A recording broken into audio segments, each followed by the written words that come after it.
бүтээгчдийн гал тогооно гэж хэлж болох урланд бид үзэгчтэйгээ урьдаг боломжлолтой. Энэ удаа ч гэсэн бид Роттердам хотод олон улсын солилцооны хөтөлбөрт хамрагдах үзэсгэлэнд оролцсон залуу уран зураач Инкволд ганц үг нарын урланд та бүгдийг урин залж байна. Эдгээр хоёр зураач маань олон улсын үзэсгэлэнд оролцсныхаа дараа их нутагта ирээд өөрсдийн уран бүтээлийн үзэсгэлэнгээ гаргасан. Ингээд та бүгдийг урланд урьж байна. Монголын урлагийн зөвлөл болон одоо нээлттэй нийгэм хүрээлэн Соорсон сангийн одоо соёл урлагийн бүсийн хөтөлбөрөөс тэтгэлэг авч энэ одоо Эрдэнэсийн урлагийн солилцооны хөтөлбөрт оролцоод 3 сарын хугацаанд одоо уран бүтээлээ туйрваад тэнд одоо маш амжилттай оролцоод ирлээ.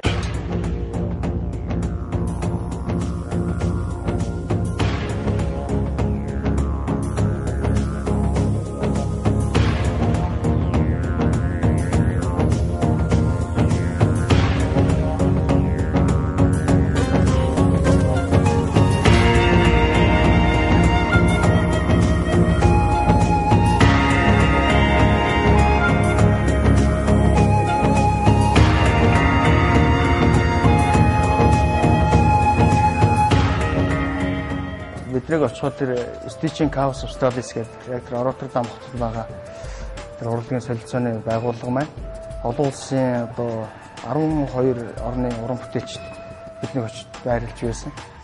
Яг энэ орчин үеийн урлагийн одоо төрөл жанр болох ерөнхийдөө performance art, installation, sculpture, баримл, уран зураг, тийм бас graphic painting гэдэг график зургуудыг бас тийм бүтээлээр тойрвсон байна.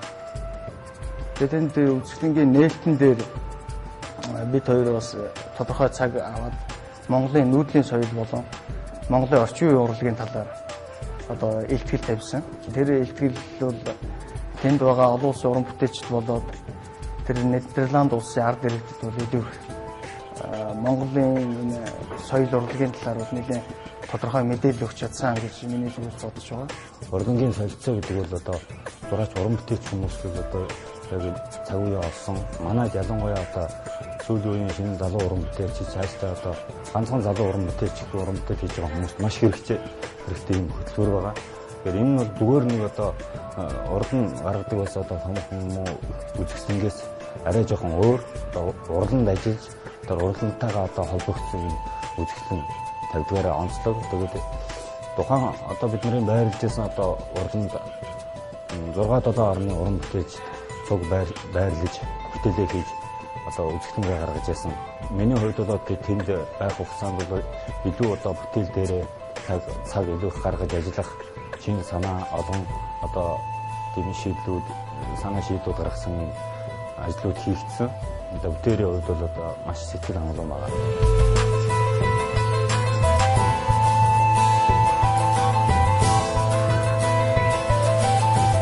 Миний хувьд уран бүтээлийн хувьд бол ерөнхийдөө performance art болсон байгаа. Тэгээд үзэсгэлэнгийн тайлан үеэр бол өөрийн хийсэн үйлдэлүүд ажиллаа бол видео хэлбэрээр гаргаж тайлгнасан. Гэр хийгээд жижиг гэр. Тэгээд ерөнхийдөө ачаа аваа явахад их авсаархан боломжтой. Гэхдээ тэр Монгол гэрийн архитектур шийдлүүд яг тэр чигээр бүрэн гарсан. Тийм гэр хийгээд тэгээд тэр гэртэйгээ одоо нүүдэл хийсэн байна. Тэгээд нүүдэл хийгээд яг нүүдэл хийгээ явхад бол тодорхой тийм газар очиод тийм юм хийн гэж төлөвлөхгүй.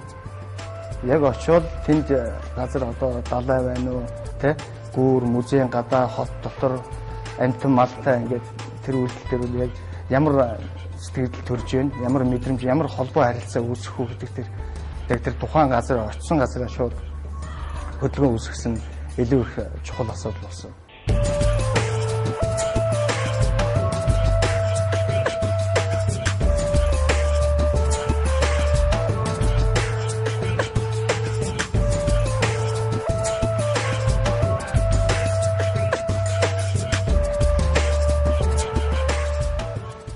Тэр далайн төрөлт тэр саунд дуу чимээ маш хүчтэй. Тэгээд эсвэл тэрийг ингээд Тэгээ Монгол хүн чинь нэг агаар салхи ингээд мэдэрч байгаа хэлбэр их байгальтайгаа илүү ээлжтэй учраас ер нь энэ далай харилцаа үүсгэгээд тэр далайн эргээр ингээд нохой хүмүүс ингээд салхитаад амралтын өдөр тэгээд тэнд гэрээ бариад тэгээд тэр далайн устай харьцсан тийм үйлдэл хийсэн. Энэ хийгдэж явах хугацаанд тухайн одоо Нидерланд улсын одоо хүмүүс бидний ажлыг сонирхож үзэх тийм ээ. Ялангуяа нүүдэлчид гэсэн агуулгаас нь харахад тэгээд энэ контемпорари урлаг руу ингэж хандаж шилжиж байгаа бүтээлүүдээр их сонирхолтой олон асуулт асуух тэгээд их сонирхож үзэжсэн. Миний бүтээлийн хувьд бол одоо очиод тухайн газар орон зай барилга хэвтүү ч юм уу одоо жишээ нь миний нэг бүтээлийн санаа хэвтэл тухайн одоо Нидерландад уул байхгүй тийм уулгүй гэтэл асар их тийм гоё уулын одоо санааг агуулсан тийм архитектур шийдлүүд тэнд бол хийгдсэн байсан. Тэгээ бас миний бүтээл тэр одоо утга агуулгатай холбогдож байгаа нэг юм бас бүтээл хийгд тавигдсан байгаа. Тэгээ бас үйл хөдлөлийн урлаг тийм нэг тийм инсталляцууд хийгдсэн байгаа. Миний бас нэг одоо хийгдсэн ажлын прожект бол гурил гэсэн сэдвээр сонгож хийсэн. За гурилаараа бол хаалган дээр одоо ихсэт гэсэн бичгийг хараад санаад өрөөд тэгээд хаалган дээр юм шарсан гамбараар тийм одоо тийм шаргацсан хүн одоо хаалган дээр цоглог гүйж гарч байгаа юм ихтэй хийсэн. Наа нь болохоор юм төвдийн юм хаалга урилан хаалга хийж тавьсан. Үйл хөдлөлийн урлаг маань болохоор одоо нэгэн удаан үедээ сууж байгаад гурилыг одоо хан руу шидэж одоо ингэж гурилтайгаа одоо биеэрээ харьцаж ингэж үйлдэл хийлгсэн байгаа. Тэгэхээр бид нар бол хүн бол байнга л одоо эдэж ууж тэр гурил юм уу хоол хүнсийг байнга одоо хэрэгэлдэг юм уу.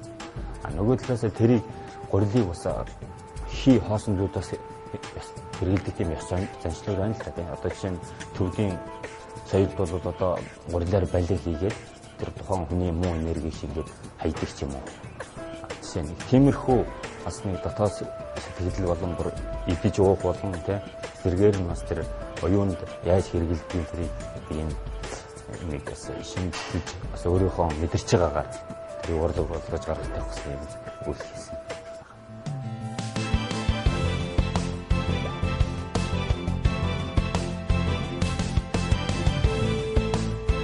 Тийхээ хувьд сүүлийн үед хийж байгаа санаа бол одоо төвлөрч ажиллаж байгаа санаа юм бол хоосон чанар гэх юм уу те байгаа байхгүй тухай ажлын чанартай юм уу тийм бүтээлүүд их сүүлийн үед миний бүтээл төр бол гарч ирж байгаа.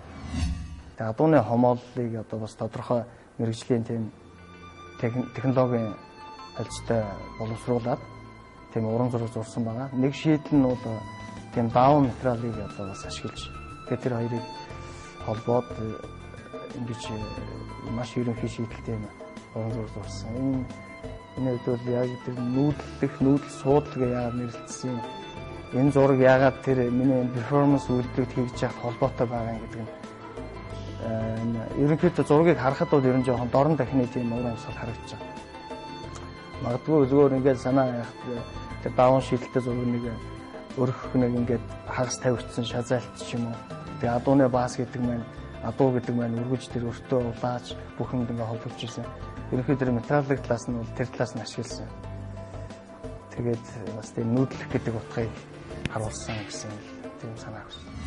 Өнөөдөр би хинбэ гэдэг асуудал дээр бас энэ хийж байгаа үйлдэлүүд маань хариулт өгөх бас илүү төхөмтэй л.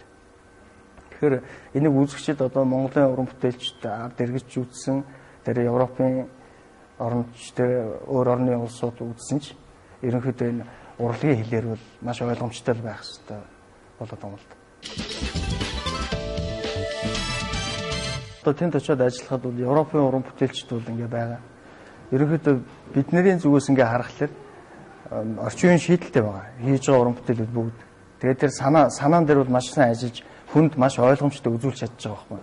Тэгэхдээ нэг бас ингээд санааны хувьд жоохон нэгдмэл. Азиас гэдэг юм бол одоо Монгол улсаас ингээд бид хоёрын хувьд очиход бол бүр их сонин дүрх харагдаж байгаа юм л. Тэгэхээр ерөнхийдөө бол одоо тэр даган дуурах гэдгээс илүү тийм ээ илүү их нөгөө бас өөрсдөө гаргаж тавьж байгаа асуудал. Уран бүтээлч хүн бол ерөөсөө яг үзэл бодол тэр санааг орчин үеийн хэлээр одоо бүх чөлөөтэй үйлдэлүүд хийж гаргаж болж байна. Тэ? Видео, инсталляшн бүх төрлүүд нь ингээд байдаг. Тэр санааг илэрхийлэхэд аль чиглэлээр нь илүү гаргуул тэр санаа бүрэн гүйцэд гарах уу гэдэг нь илүү чухал байна. Тэгэхээр бол зөвхөн зураг зураад бас гарах зарим хүний тэр боловсруулж байгаа өөртөө хамт яваад тэр санаа гаргахад бол энэ орчин үеийн урлаг бол бүх боломжуудыг нээж өгдөг бол маш онцлог л. Хүн тэр бүтээл сэтгэлгээ гэдэг асуудал нөгөө нэг бодол одоо тэрийг гаргах боломжуудыг л нээж өгч байгаа их чөлөөтэй хэлбэрүүд үүссэн байна. Тэгэхээр тэр нь илүү одоо энэ перформанс, видео, инсталляшн төрлүүд бол яг орчин үеийн урлагт бол өнөөдрийн үед нэлээд гүйцэтгэх үүргийг нэлээд илэрхийлэх боломж нь илүү харагдаж байгаа. Тэгэхээр тэр санааг яаж өөрөө яаж холбогдоод байна. Тэгээд тэр нь өөрөөс хамааралтай хийгдээд байна уу? Эсвэл зүгээр зориуд хийгээд байна уу гэдэг бол энэ орчин үеийн урлагт бол ерөөсөө уран бүтээлийн хувьд бол ялгаа салгаад өгч байна. Одоо зураач уран бүтээлч хүн өөрөө тийм олон талт үйл ажиллагаа явуулах. Өөрөө одоо кураторын хэмжээнд боловсрох. Жишээ нь би бүтээлээ хийчихэд над шиг тайлбарлах хүн одоо байхгүй. Тийм учраас би одоо хэлний хувьд ч юм уу маш өндөр мэдлэгтэй байх ч юм уу ийм одоо боловсролын асуудлууд бас саяны явуултан дээрээс илүү харагдаж байлаа л да.